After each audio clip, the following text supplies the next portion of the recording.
చాలా మళ్ళీ మళ్ళీ చెప్తూ ఉన్నాం. సముద్రంలో వృధాగా పోయేటువంటి నీళ్లు మన క్రింద మళ్ళీ వేరే రాష్ట్రం ఏమి లేదు దీన్ని ఉపయోగించుకోవడానికి.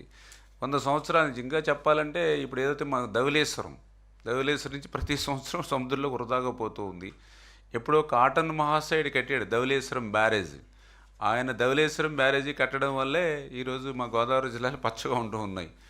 ఆ కాటన్ మహాశయుడు మనవరాలు ఆ ధవళేశ్వరం బ్యారేజీకి వచ్చి, అరే మా తాత ఈ బ్యారేజీ కట్టిన తర్వాత ఇప్పుడు వరకు అసలు పైన ప్రాజెక్టే కట్టలేకపోయారా, ఇంతటి నీరు వృధాగా సముద్రంలో పోతుందని సాక్షాత్తు కాటన్ మహాశయుడు మనవరాలే మాట్లాడినటువంటి పరిస్థితి, ఆవేదన వ్యక్తం చేసినటువంటి పరిస్థితి. అంచేత అట్లా సముద్రంలోకి వృధాగా పోయేటువంటి నీరు మేము అవ్వచ్చు, ఇంకో రాష్ట్రం అవ్వచ్చు, ఎవరైనా భారతీయులు ముందు మనం అందరం కూడా, అందులోనూ ప్రత్యేకించి మనందరం తెలుగు వాళ్ళం. అంచేత ఖచ్చితంగా ఎవరికి అవకాశం ఉండి ఎవరు యూటిలైజేషన్ చేసుకోవచ్చు. ఖచ్చితంగా దీనివల్ల భవిష్యత్తులో కూడా నాకు తెలుసుండి తెలంగాణకు కూడా లాభం కలుగుతుందని చెప్పి నేను అనుకుంటూ ఉన్నాను.